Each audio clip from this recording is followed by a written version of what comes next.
देखो बेटा, next topic है आपका डिटर्मिनेंट। ठीक है, मैट्रिक्स अब जो फर्दर है वो हम बाद में कंटिन्यू करेंगे, क्योंकि डिटर्मिनेंट इसका एक पार्ट आता है बीच में। अब डिटर्मिनेंट होता क्या है, कोई भी मेरी जो स्क्वायर मैट्रिक्स है, कोई भी मेरी स्क्वायर मैट्रिक्स जो है वो मेरा डिटर्मिनेंट बनाती है। तो स्क्वायर मैट्रिक्स क्या होती है, जिसका m और n ऑर्डर सेम हो।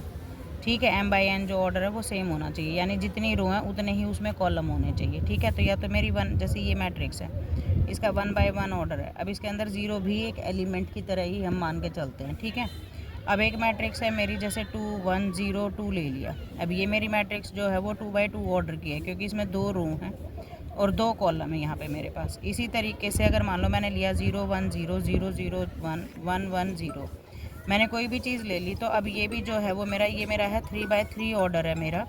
अब 3/3 ऑर्डर में यहाँ पे मेरे पास 1 2 3 रोज़ हैं और 1 2 3 मेरे पास कॉलम्स हैं। ठीक है, तो ये मेरा 3/3 मैट्रिक्स है। तो जो ये स्क्वायर मैट्रिक्स होती हैं, इनको हम बोलते हैं कि ये हमारे डिटर्मिनेंट हैं। ठीक है, कोई भी स्क्वायर मैट्रिक्स डिटर्मिनेंट फॉर्म कर सकती है, लेकिन रेक्टेंगुलर मैट्रिक्स जो होती हैं वो आपका डिटर्मिनेंट फॉर्म नहीं कर सकती है। ठीक है, तो अगर इसके अलावा कोई भी और मैट्रिक्स है तो वो आपका डिटर्मिनेंट फॉर्म नहीं करेगी। ठीक है, या तो ये करेगी या ये करेगी, ये करेगी, इसको हम कंसीडर नहीं करते क्योंकि इसमें मेरा एक ही एलिमेंट है। अब उसके बाद क्या होता है नेक्स्ट मेरा, जैसे मान लो मेरे पास एक मैट्रिक्स है, अब इसमें हम डिटर्मिनेंट फाइंड आउट करते हैं। फॉर एग्जांपल एक मैट्रिक्स मेरी ए है, जिसमें मेरे पास एलिमेंट्स हैं 2 3 4 2। शॉर्ट में समझो फटाफट, क्योंकि आपका एग्ज़ाम टाइम नियर बाय में है। तो अभी ये मेरा ए है। अब इसका डिटर्मिनेंट अगर मेरे को निकालना है, तो अब क्योंकि ये 2/2 मैट्रिक्स है, तो मैं क्या करूँगी, इसको इससे मल्टीप्लाई करूँगी, इसको इससे मल्टीप्लाई करूँगी। ये वाली वैल्यू जो है वो मेरी पहले लिखी जाएगी, 4 3 12 जो है मेरी बाद में लिखी जाएगी। अब क्योंकि दोनों नंबर पॉजिटिव हैं, तो यहाँ बीच में हम एक नेगेटिव साइन मार्क करेंगे। ठीक है, तो मेरा डिटर्मिनेंट की वैल्यू आएगी 4 - 12 माइनस में 8। अब यहीं पे अगर मेरे पास होता है कुछ इस तरीके से कि ए मेरा इस तरीके से है, -2 4 8 -3। ठीक है, और ये मैंने ले लिया -4, कुछ इस तरीके से है। तो अब की बार डिटर्मिनेंट की जो मेरी वैल्यू आएगी वो आएगी, इन दोनों को जब मैं मल्टीप्लाई करूँगी, दोनों नेगेटिव वैल्यू है, तो मल्टीप्लिकेशन आपका पॉजिटिव आएगा। तो 3 2 मेरा आ गया 6। अब 8 को 4 से मल्टीप्लाई करूँगी तो माइनस का 32 आएगा, पर क्योंकि यहाँ पे हम एक माइनस साइन ऑलरेडी कंसिडर करते हैं, तो 8 4 32 का मतलब ये आपका माइनस ये 32 और माइनस ये, तो मेरा रिजल्ट जो आएगा वो आएगा 6 प्लस में 32, दैट इज इक्वल्स टू 38। ठीक है, तो ऐसे हम 2 ऑर्डर मैट्रिक्स का डिटर्मिनेंट निकालते हैं। अब उसके बाद नेक्स्ट आता है मेरा 3 ऑर्डर का। तो 3 ऑर्डर का जो मैट्रिक्स होती है उसको हम कैसे सॉल्व करेंगे। फॉर एग्जांपल मैंने लिए एक मैट्रिक्स 3 4 1 2 1 0 0 -1 और ये मैंने ले लिया 2। ठीक है, अब क्या होगा, अब 3 ऑर्डर को जब भी आप सॉल्व करते हो तो हमेशा याद रखना, जो आपका प्लेस होता है मैट्रिक्स के एलिमेंट का एक प्लेस होता है। मैट्रिक्स के एलिमेंट के प्लेस को हम कैसे देखते हैं, ये मैंने आपकी पहली वीडियो में बहुत अच्छे से बताया कि जैसे क्या है, फर्स्ट रो है, फर्स्ट कॉलम है, तो मेरा 1 1 प्लेस है।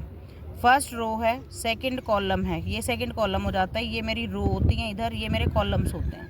तो फर्स्ट रो है और सेकंड कॉलम है, तो मेरा 1 2 एलिमेंट है। अब मेरा फर्स्ट रो है और ये क्योंकि मेरा थर्ड कॉलम है, तो ये मेरी लोकेशन 1 3 बन जाती है। अब ये मेरी सेकंड रो है और ये मेरा फर्स्ट कॉलम है, तो ये मेरी लोकेशन 2 1, ये मेरी लोकेशन 2 2, ये मेरी लोकेशन 2 3, क्योंकि सेकंड रो थर्ड कॉलम है। इसी तरीके से थर्ड रो जब मैं लूँगी तो A31 A32 और ये मेरा A33, क्योंकि ये मेरी थर्ड रो और थर्ड कॉलम ये 3 3 लोकेशन होगी। ठीक है, अब जब आप 3 ऑर्डर का डिटर्मिनेंट निकालते हैं तो हम करते क्या है, हम किसी भी रो या किसी भी कॉलम को एक्सपैंड करते हैं।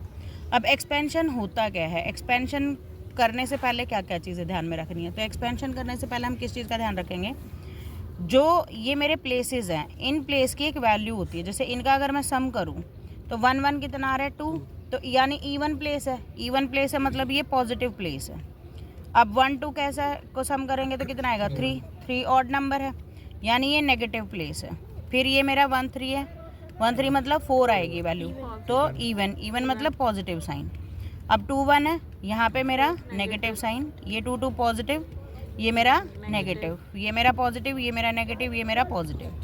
अब ये साइंस में क्यों बता रही हूँ, तो एक्सपेंशन जो होती है, या तो आप किसी भी रो को करोगे या किसी भी कॉलम को करोगे एक्सपैंड। किसी भी रो को या किसी भी कॉलम को जब हम एक्सपैंड करके डिटर्मिनेंट निकालते हैं तो आपका डिटर्मिनेंट जो है वो हमेशा सेम आएगा। आप कोई भी रो एक्सपैंड कर लो, कोई भी कॉलम एक्सपैंड कर लो। यहाँ पे मेरे पास 6 ऑप्शन बनते हैं, 3 रो के और 3 कॉलम के। मैं आपको यहाँ पे 3 चीज़ें सॉल्व करूँगी, 2 रो 1 कॉलम या 2 कॉलम 1 रो सॉल्व करके दिखा दूँगी। हर एक केस में आपके डिटर्मिनेंट की वैल्यू सेम आएगी, ठीक है। लेकिन उस वक्त तुम्हें ध्यान क्या रखना है कि जिस भी रो को या जिस भी कॉलम को आप वो करोगे, उस मूव में एक्सपैंड करोगे, उसके ये साइंस आपको ध्यान में रखने हैं, ठीक है। ये साइन सबसे पहले लगेंगे एक्सपेंशन से पहले। अब फॉर एग्जांपल मैं यहाँ पे आपको एक्सपैंड करके दिखा रही हूँ फर्स्ट रो। तो फर्स्ट रो में ये साइन मेरे बाय डिफ़ॉल्ट कंसीडर होंगे। अब अगर ये वैल्यू मेरी ऑटोमेटिकली नेगेटिव है, पहले से ही नेगेटिव है, तो ये नेगेटिव और ये नेगेटिव दोनों मिलके मेरा पॉजिटिव साइन बनेगा, ठीक है। पर अभी क्योंकि ये पॉजिटिव है तो मैं इसको नेगेटिव लूँगी। तो मैंने लिया यहाँ पे 3। जब मैं 3 को एक्सपैंड करूँगी तो 3 की लोकेशन क्या है 1 1, तो मैं इसको ऐसे और इसको ऐसे ख़त्म कर दूँगी यहाँ से। तो मेरे पास जो अब फर्दर मैट्रिक्स बनी वो 2x2 ऑर्डर की बच रही है। तो अब इस पर मैं ये वाला ऑप्शन लगाऊंगी जो मैंने 2x2 में ऑलरेडी सीखा था। तो मेरा आएगा 2 यहाँ पे, और 1 को इससे करूँगी तो 0 आ जाएगा। फिर यहाँ पे लूँगी मैं -4, क्योंकि ये मेरा -4 है, ठीक है। अब -4 मेरा कौन सी पोजीशन पे है 1 2 पे, यानी फर्स्ट रो कैंसिल होगी, सेकंड कॉलम कैंसिल होगी। अब की बार जो डिटर्मिनेंट बचेगा आपका 2 0 0 2 बचेगा। 2 2 ज़ा 4 और माइनस में मेरा आ गया 0। फिर मेरा आएगा +1, और +1 के बाद ये मैंने ये और ये मैंने कैंसिल करा तो मेरा आया -2 और ये मेरा 0, ठीक है। तो मेरा आया 3 2 ज़ा 6, यहाँ पे 4 4 ज़ा 16, और यहाँ पे आया मेरा -2। तो -18 में से जब मैं 6 माइनस करूँगी तो मेरे पास कितना आएगा -12, ठीक है। फर्स्ट रो एक्सपैंड करने के बाद मेरा ये डिटर्मिनेंट आया। अब सपोज मान लो मैं थर्ड रो से एक्सपैंड करना चाह रही हूँ, ठीक है। तो थर्ड रो यहाँ पे मैं एक्सपैंड कर रही हूँ using third expansion using third row, ठीक है। अब थर्ड रो में पहला एलिमेंट तो मेरे को एक्सपैंड करने की ज़रूरत ही नहीं है। क्यों नहीं है? क्योंकि 0 है। अल्टीमेटली जब मैं यहाँ पे 0 लगाऊंगी तो इसकी कोई वैल्यू नहीं थी, ये अल्टीमेटली आपका 0 में ही कन्वर्ट होना है। अब इसको करूँगी, लेकिन इससे पहले मैंने क्या बताया था कि आपको साइंस कंसिडर करने। तो साइन क्या है? Positive negative positive. तो ये मेरा पॉजिटिव, ये मेरा नेगेटिव, ये मेरा पॉजिटिव, ठीक है। अब इसको मेरे को एक्सपैंड करना नहीं है। ये माइनस और ये माइनस कितना हो गया मेरा? +1। अब +1 में देखो कौन सी पोजीशन है इसकी? 3 2, थर्ड रो है, सेकंड कॉलम है, यानी मैं थर्ड रो को कैंसिल करूंगी, सेकंड कॉलम को कैंसिल करूंगी, तो अब मेरे पास बच गया 0 - 2, 0 - 2, ठीक है। समझ आ रहा है? अब उसके बाद अगर मान लो मैंने यहाँ पे लिया +2, अब +2 लेने के बाद मैंने क्या करा, यहाँ पे 3 3 लोकेशन पे है, तो 3 3 लोकेशन का मतलब ये भी कैंसिल होगा, ये भी कैंसिल होगा। अब मैं क्या करूँगी? 3 - 8, तो मैंने लिया 3 - 8। अब इसको फर्दर सॉल्व करोगे तो ये -2 1 से मल्टीप्लाई होगा, तो -2 आ गया यहाँ पे। अब -5 को 10 से मल्टीप्लाई करूँगी तो कितना आएगा मेरा? -5 को 2 से मल्टीप्लाई करूँगी तो -10 आ जाएगा। दोनों को ऐड करूँगी तो कितना आएगा मेरा? -12। यानी फर्स्ट रो को एक्सपैंड करा तो भी -12 आया, थर्ड रो को एक्सपैंड करा तो भी -12 आया। अब कोई एक कॉलम ले लो। अब कॉलम सपोज मान लो मैंने थर्ड कॉलम ले लिया है, ठीक है। तो थर्ड कॉलम की मेरी वैल्यू क्या बनेगी? वही पॉजिटिव नेगेटिव पॉजिटिव, ठीक है, क्योंकि यहाँ पे क्या है? Positive negative positive. तो मैं 1 को एक्सपैंड करूँगी यहाँ पे, तो 1 कौन सी पोजीशन पे है? 1 3 पे।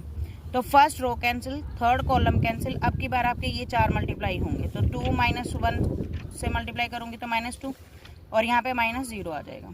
अब की बार मैं किसको करूँगी? 0 मेरे को सॉल्व करनी नहीं है। क्यों? क्योंकि ये मेरा क्या आ रहा है? 0 मेरा सॉल्व करके अल्टीमेटली 0 बनाएगा। अब यहाँ पे मैं क्या करूँगी? मैंने लगाया +2 यहाँ पे, +2 जैसे ही मैंने लगाया, अब ये 3 3 लोकेशन पे, यानी फिर से मैं क्या करूँगी? थर्ड रो को कैंसिल करूँगी, थर्ड कॉलम को कैंसिल करूँगी। 3 - 8 कितना है मेरे पास? 3 - 8। तो -2 को इससे वो करूँगी तो -2 आएगा, 1 से मल्टीप्लाई करूँगी तो -5 को 2 से मल्टीप्लाई करूँगी तो -10।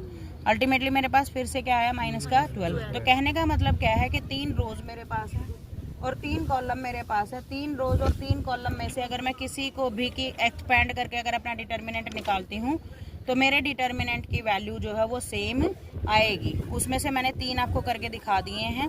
-12 इधर है, -12 इधर है, और -12 आपका इधर है। हर बार आपका डिटर्मिनेंट -12 आ रहा है, ठीक है। क्लियर हो गया? कोई भी डाउट है अभी तक?